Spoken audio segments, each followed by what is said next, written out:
드디어 기다리던 매치가 성사됐습니다. 아스피날과 스릴 간의 매치는 별로 기대가 되지 않고 11월에 대진이 잡힌 마카체프와 마달레나의 경기를 제외한다면 팬들이 가장 오래 기다린 매치업일 겁니다. 제가 몇 번 말씀드린 적이 있는데 드리커스 듀플레시는 가장 멋진 행보를 보이는 챔피언이라고 생각합니다. 커리어 레짐에도 이젠 훌륭하고 무엇보다 경기 텀이 짧죠. 또 현재는 의미가 많이 변질됐지만 상대를 가리지 않고 자격이 있는 선수를 원한다는 점에서 현재 가장 챔피언의 품격을 갖춘 선수가 아닐까 합니다. 판토자도 비슷하긴 한데 플라이급이 관심을 많이 받지 못하기 때문에 팬들이 잘 모르는 것 같고 체급 장악력은 메랍도 빠지지 않지만 오말리를 굳이 컬아웃했다는 점에서 약간의 마이너스 요소가 있죠. 뭐 아무튼 오랜만에 보는 챔피언다운 챔피언이기도 하고 UFC에서 유일한 진짜 아프리칸 챔프라는 상징성 또 화끈한 경기력으로 팬이 되지 않을 수가 없는 것 같습니다. 덕분에 인터뷰를 자주 보게 되는 것 같은데 마인드셋도 멋지죠. 상대가 잘하는 영역에서 도망치지 않고 경기를 길게 보며 상대가 빠지는 점을 공략하는 경기 운영을 보면 엉성한 움직임과는 다르게 MMA라는 스포츠를 정말 잘 이해하고 있는 선수라는 것을 알 수 있습니다.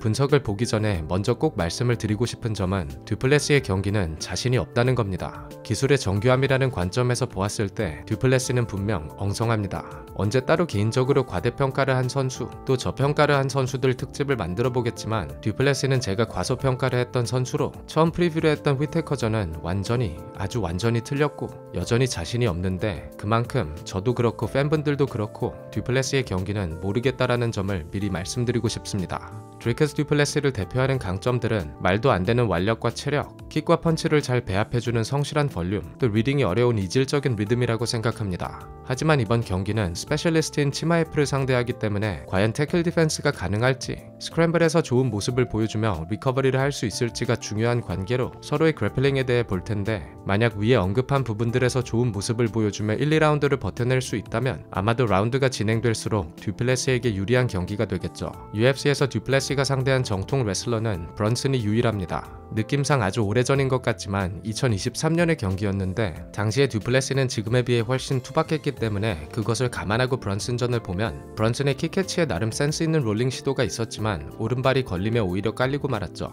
큰 데미지를 받은 것은 아니지만 이렇게 다리가 걸린 포지션에서 레그락을 풀어주는 것이 아니라 브런슨의 오른팔에 신경 쓰는 모습은 아쉬웠던 기억이 납니다. 이후에 듀플레시가 버터플라이로 공간을 만들고 일어났는데 현대 MMA에서 잘 먹히지 않을 셀프가드로 가는 브런슨의 실수가 있었습니다. 이런 것 좀 안 했으면 좋겠네요. 하지만 직후에 크레이들에서 잡고 그대로 돌려버리는 모습을 보면 당시 브런슨과 듀플레시의 컨트롤 능력의 차이가 단적으로 나타나는 장면이 아니었나 싶습니다. 또 타바레스전에선 애매한 레트럴 드랍으로 넘기려다 셀프로 깔린 장면, 인사이드 트랩 실패로 넘어지는 장면은 좀 그렇습니다. 그래도 그때나 지금이나 리커버리 하나만큼은 듀플레시가 정말 잘해준다고 생각하는데 타바레스나 휘테커를 상대로 하위 포지션에서 데미지를 많이 받지 않고 잘 일어나는 모습으로 보았을 때 약간 파닥거린다는 느낌이 있지만 성실하게 몸을 잘 움직여주고 완력이 좋기 때문에 리커버리 능력은 좋다고 할 수 있겠죠. 듀플레시의 완력에 관해서 얘기를 조금 더 하고 싶은데 싱글렉 그립을 잡고 그냥 힘으로 들어버리는 듯 일어나는 모습이나 팔 하나를 캔버스에 짚고 일어나는 모습을 보면 듀플레시를 눌러놓았다 하더라도 컨트롤하기는 쉽지 않은 것 같고 다른 선수들에 비해서는 많은 체력을 필요로 하는 것 같습니다. 또 휘테커전에서 개인적으로 흥미롭게 본 장면으로 어떻게 보면 알렉스 페이라와 오버랩되는 모습이죠. 중심을 흔드는 각이 좋지 않았기 때문에 실패할 확률이 높았지만 그립을 타이트하게 잡고 무게를 아예 실어주면서 우직하게 밀었기 때문에 휘테커가 넘김을 당했다고 봐도 될 것 같습니다. 작년에 나왔던 듀플레시의 훈련 영상 중에 5명이 함께 넘어뜨리려는 재밌는 훈련 영상도 있는데 이번 치마에프전을 준비하면서 특히나 리커버리에 신경을 많이 쓰는 훈련을 하지 않았을까 하네요. 하지만 아무리 그래도 치마에프의 드라이브가 너무나 날카롭고 낮게 들어오기 때문에 넘어가긴 할 것 같습니다. 뭐 이런 부분은 본인도 얘기를 했죠. 치마에프를 상대로 넘어가지 않겠다 라는 접근은 잘못된 접근이고 넘어가도 쉽게 넘기지 못한다. 최대한 체력을 많이 빼놓는다. 어깨와 머리를 잘 눌러주고 엉덩이를 빼 공간을 만들면서 케이지를 기대고 일어난다는 것이 중요하다는 얘기를 했습니다. 이런 식의 인터뷰와 듀플레시의 경기에 대한 접근 방식으로 보았을 때 경기가 초반에 끝나지 않는 이상 듀플레시의 태클 시도가 있을 거라 생각합니다. 듀플레시는 의외로 테이크다운 시도가 많은 선수인데 스팟라이트에 많이 비춰진 장면들이 얼렁뚱땅 넘기는 장면들이 많아서 프레임이 잘못 씌워진 것 같지만 성공률도 50% 정도로 성실하게 태클을 잘 활용하는 선수입니다. 듀플레시의 테이크다운을 보면 태클이라는 단어가 조금 더 어울리죠. 듀플레시는 모멘텀이 좋은 선수인 만큼 치마에프 정도는 아니지만 드라이브를 낮고 깊게 해주는 식의 태클 시도가 많습니다. 제가 생각하기에 특징은 밀고 들어가는 힘이 좋기 때문에 싱글렉이든 더블렉이든 그립 위치가 정석적인 위치보다는 조금 낮은 종아리와 허벅지 사이를 잡는 것 같은데 덕분에 본인의 모멘텀을 주체하지 못하고 미끄러지면서 발목 쪽을 잡게 되거나 오히려 깔리는 경우도 종종 있긴 합니다. 한쪽의 발목만 잡게 되는 이런 식의 낮은 드라이브를 성공시키기 위해서는 자신의 어깨에 상대의 발목이 아플 만큼 타이트하게 붙여주면서 발로 밀어주고 중심을 머리 쪽에 아예 쏟으면서 끝까지 눌러줘야만 상대를 넘길 수 있습니다.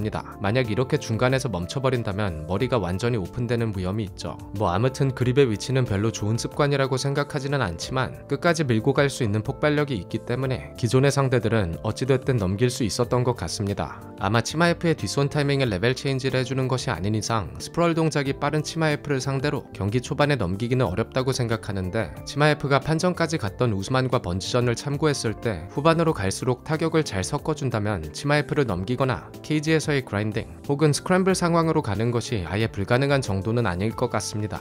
이유는 단순하죠. 체력과 완력에서 듀플레시가 앞선다고 생각하기 때문인데 3라운드쯤에 만약 치마에프를 넘길 수 있다면 오래 눌러놓지는 못하더라도 경기의 양상이 아주 크게 바뀔 수 있을 것 같습니다. 함자 치마에프의 그래플링 능력은 제가 이미 영상을 몇 개나 제작했기 때문에 간단히 보겠습니다. MMA 그래플링의 패러다임을 바꾼 선수는 존 존스와 하빕이라는 얘기를 했었죠. 존 존스와 같은 경우 공간을 지우는 그라인딩이라는 영역에서 해법을 제시했던 선수이고 하빕은 손목과 다리를 컨트롤하는 안정감이라는 부분에서 가장 완벽한 선수가 아니었나 싶습니다. 반대로 MMA 레슬링이 과대평가된 선수는 요엘 로메로라는 얘기를 했었는데 탄력과 모멘텀을 통해 넘기는 선수이지만 상대의 몸과 자신의 몸, 그 사이의 공간을 지우지 못하기 때문에 탑티어 레슬러들에 비해 컨트롤 능력에서 빠지는 부분이 있기 때문입니다. 또 태클 디펜스와 같은 경우 휘테커도 넘어갔을 때 탄력을 통한 리커버리는 좋지만 치마에프와 같이 상대의 몸을 하나씩 컨트롤해줄 수 있는 선수를 상대로는 계속 깔려있을 것 같다는 말씀을 드렸었습니다. 현재 그래플링 능력 그 자체로만 보았을 땐 메랍은 볼륨에 많이 의지하는 스타일이고 아마 치마에프와 야일튼 알메이다가 가장 눈에 띄는 것 같은데 치마에프는 역대 가장 공격적이고 날카로운 그래플러라고 해도 과언이 아닐 겁니다. 휘테커 전의 컨트롤을 보면 그냥 미쳤죠. 휘테커 본인도 이렇게 낮고 빠르게 들어오는 드라이브에는 알아도 막기가 불가능하다는 얘기를 했었습니다. 경기를 보면 휘테커의 스프롤도 괜찮았고 언더훅도 잘 파줬지만 치마에프의 왼손이 바로 발목 쪽으로 쓸어내리는 것을 볼 수 있습니다. 그래플링 공방을 보실 때 케이지 사이드에서는 머리 싸움을 보시면 될 것 같고 스크램블이나 컨트롤은 배와 배 사이의 공간 또 유리한 포지션을 잡은 선수의 다리 움직임을 보시면 이해가 쉬울 것 같습니다. 치마에프가 자신의 왼발을 걸어서 포지션을 고정시키려는 장면에선 먼저 니킥을 주고 다리를 넘기는 모습을 볼 수 있는데 이게 타격이랑 비슷한 게 페인트를 줬다고 생각하시면 될 것 같죠. 잠시라도 틈을 만들기 위한 작업으로 직후에도 보면 다리를 펴주면서 중심을 무너뜨리는 장면이 나옵니다. 치마에프는 완력이 좋기 때문에 백을 잡았을 경우에 그립을 타이트하게 감으면서 상대의 밸런스를 흔들며 끌어내리는 모습을 자주 볼 수 있습니다. 먼저 엉덩이에 니킥을 주면서 상대를 속여주고 난 후에 자신의 발로 상대가 빠져나갈 길목을 차단해주는 장면을 자주 볼 수 있습니다. 이런 장면들이 그래플링에서의 이해도가 아주 높은 선수인 것을 볼 수 있는 장면이라 할 수 있을 것 같습니다. 또 상대가 돌아가는 방향을 미세한 컨트롤로 느끼면서 함께 따라가는 모습도 하빕 포이레전에서 나왔던 상대와 함께 롤링을 해주는 센스와 비슷하다고 볼 수 있겠죠.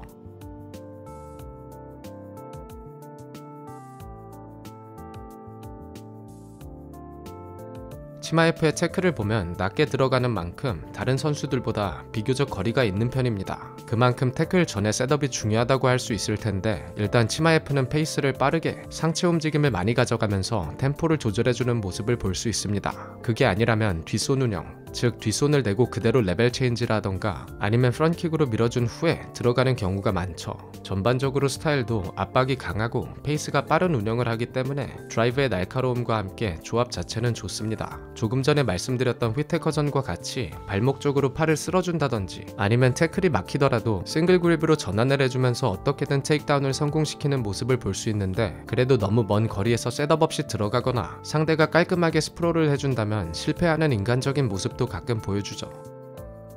현재 치마F가 훈련하고 있는 캠프의 멤버들을 보면 러시아의 드림팀이라고 봐도 무방할 것 같습니다. 그만큼 그래플링에 관해서는 압도적인 자신감을 갖고 타이트한 압박을 해줄 것 같습니다. 넘겼을 땐 하위에서 성실한 움직임을 가져가는 듀플레시를 상대로 다른 서브미션 캐치보다는 백을 타고 초크를 노릴 가능성이 많을 것 같고 5라운드 경기라는 점을 고려했을 때 너무 무리하지 않고 포인트 싸움 혹은 포지션 점유를 통해 자신의 체력을 최대한 아끼는 운영을 해주는 것이 중요하겠죠.